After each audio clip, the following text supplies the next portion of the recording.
Om Ajnanatimirandasya Jnananjanishalaakaya Chakshurunmilitam Yena Tasmai Shri Gurave Namaha. Nama Om Vishnupadaya Krishna Presthaya Bhutale Srimate Bhaktivedanta Swamin Niti Namine. Namaste Saraswate Deve Gauravani Pracharine Nirvishesha Shunyavadi Paschatya Deshatarine. Jaya Shri Krishna Chaitanya Prabhu Nityananda Shri Advaita Gadadhara Srivasadi Gaura Bhakta Vrinda. Hare Krishna Krishna Krishna Hare Hare Hare Rama Rama Rama Hare Hare. Om Namo Bhagavate Vasudevaya. Narayanam Namaskritya Naram Chaiva Narottamam Devim Saraswatim Vyasam Tato Jayam Mudirayet. So in this session we'll be discussing from three more verses, the 29th, the 30th and the 31st verses of the 19th chapter of the first canto of Srimad Bhagavatam. These set of verses are describing the appearance of Shukadeva Goswami, and so far we have heard the sages in that assembly, they stood up out of respect for Shukadeva Goswami, recognizing him to be a very, very great personality. What was Parikshit's reaction? That we are going to hear now. 29th verse.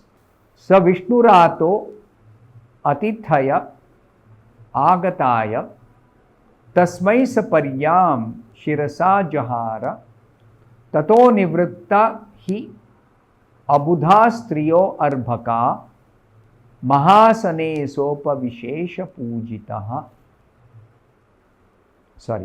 Mahasane so upavivesha pujitaha. The meaning of this verse is Maharaj Parikshit, who is also known as Vishnurata. Vishnurata means one who is protected always by Lord Vishnu. He bowed his head to receive the chief guest, Shukadeva Goswami. At that time, all the ignorant women and boys ceased following Srila Shukadeva Goswami. He is surrounded by some urchins and some foolish women.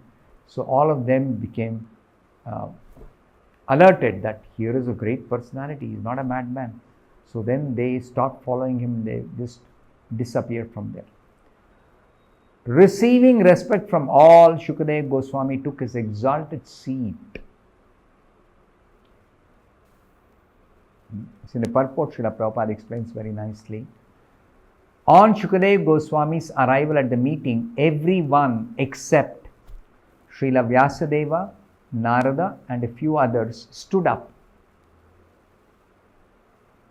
See, it was described, great sages, because of physiognomy, they could recognize Shukadeva Goswami, even though he is not properly dressed, by his external bodily features. So they stood up out of respect, but not Vyasadeva, Narada. Why? Vyasadeva is Shukadeva Goswami's own spiritual master. Narada is spiritual master of the spiritual master. Narada is Vyasadeva's spiritual master. So Vyasadeva and Narada did not stand up, and few others who were great personalities, they did not stand up, but everybody else stood up out of respect for Shukadeva Goswami. Now, what about Maharaj Parikshit? It is described here. Parikshit was very glad to receive a great devotee of the Lord, and he bowed down before Shukadeva Goswami with all the limbs of his body. Dandavat pranama or Sahtanga pranama. Different ways this is said. So here is described that he bowed down with all his limbs of his body. Saparyam shirasa ajahara.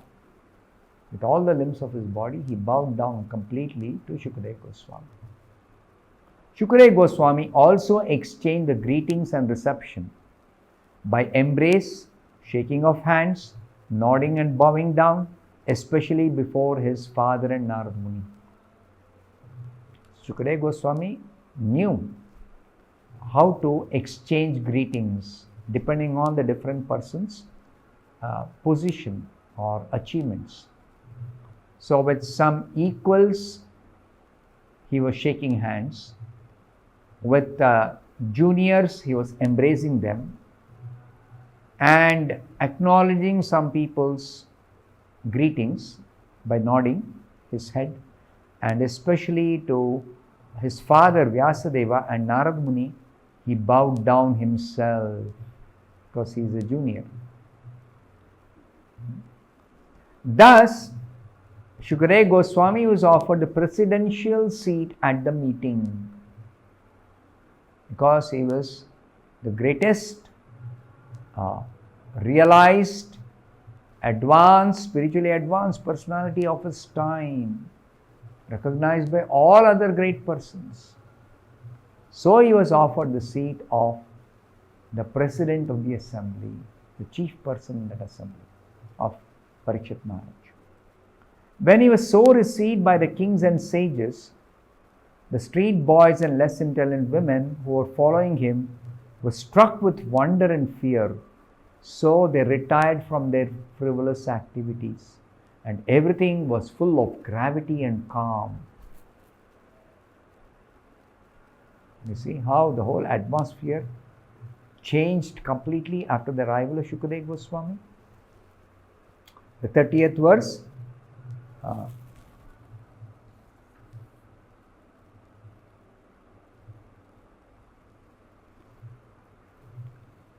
Sa samvritastatra mahan mahiyasam brahmarshi rajarshi devarshi sanghaihi vyarochata alam bhagavan yathenduhu graha riksha tara nikarai paritaha.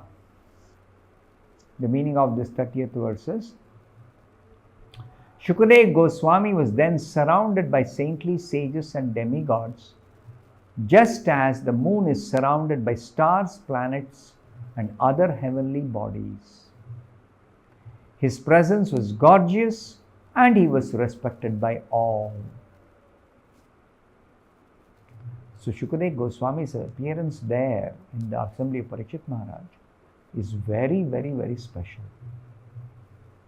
Because in that assembly, Parikshit Maharaj himself is the pure devotee, the greatest Rajarshi of his time.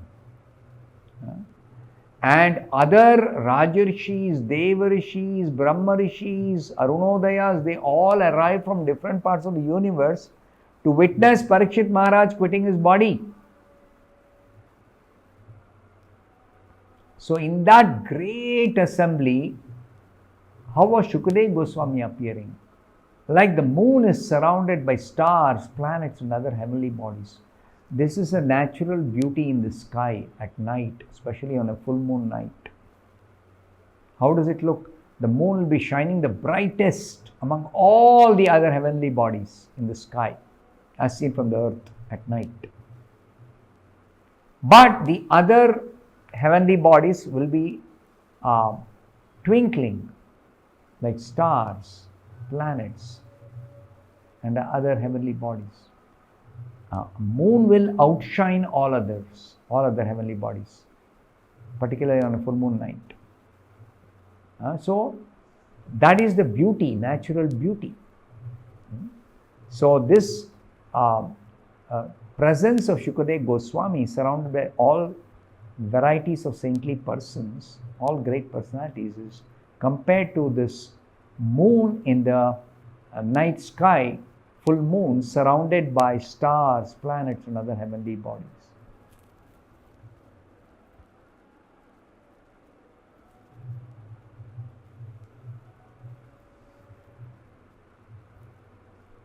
So in the purport, Srila Prabhupada says, in the great assembly of saintly persons, there was Vyasadeva the Brahmarshi, Narada the Devarshi, Parshurama the great ruler of Kshatriya kings,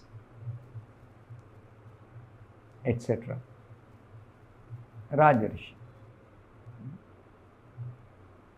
Some of them were powerful incarnations of the Lord. Parshurama was an incarnation of the Supreme Lord. Vyasadeva was an incarnation. Narada is an empowered incarnation. Shukadeva Goswami was not known as Brahmarshi, Rajarshi, Devarshi, nor was he known as an incarnation like Narada, Vyasa or Parshurama. Yet, he excelled all of them in respects paid. There's something very, very important to note. Shukadeva Goswami, in spite of not having a formal position like all the many other personalities in the assembly, great personalities, he was offered more respect than all of them. Why? Srila Prabhupada explains, this means that the devotee of the Lord is more honored in the world than the Lord himself. So, Srila Prabhupada many times quotes another verse in the Bhagavatam. Krishna, while instructing Uddhava in the 11th canto of the Bhagavatam, he says to Uddhava, Mad Bhakta Puja Abhyadika. What does it mean? Krishna says, my pure devotee who is very, very, very dear to me, he should be respected more than me by the others. Mad Bhakta Puja Abhyadika. He should be worshipped with greater respect than me. Krishna is the topmost worshipable personality among all worshipable personalities in this whole universe. But it is Krishna's own choice that he would be more pleased if instead of worshipping Krishna, we worship Krishna's pure devotee.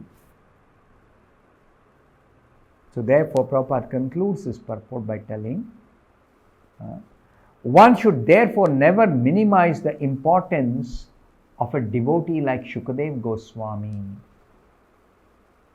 31st verse, Prashantam asinam akuntamedasam munim rupo bhagavato abhyupetya pranamya murdha avahita kritanjalir natvagira sunrita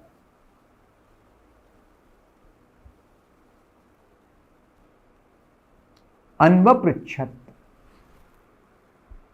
So, the meaning of this 31st verse is, the sage Sri Shukadeva Goswami sat perfectly pacified, intelligent, and ready to answer any question without hesitation. Shukadeva Goswami knew by the indication of the Paramatma within his heart, what is he supposed to do in that assembly.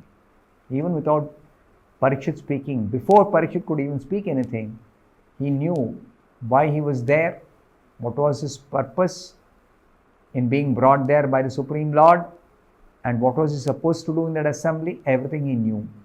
So it is described, he sat perfectly pacified. He was the most intelligent personality among all the persons assembled there, and therefore he was ready to answer any question without hesitation. He was fully knowledgeable, fully self-realized, greatest authority. So he was ready to answer any question. Because already we have heard Parikshit Maharaj asked 2 questions from the assembled saintly persons. So Prabhupada says further, the great devotee Maharaj Parikshit approached him, offered his respects by bowing before him, and politely inquired with sweet words and folded hands. Parikshit inquired from him.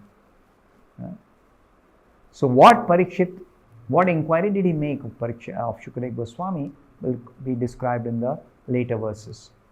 But Prabhupada says in the purport, the gesture adopted by Maharaj Parikshit of questioning a master is befitting in terms of scriptural directions.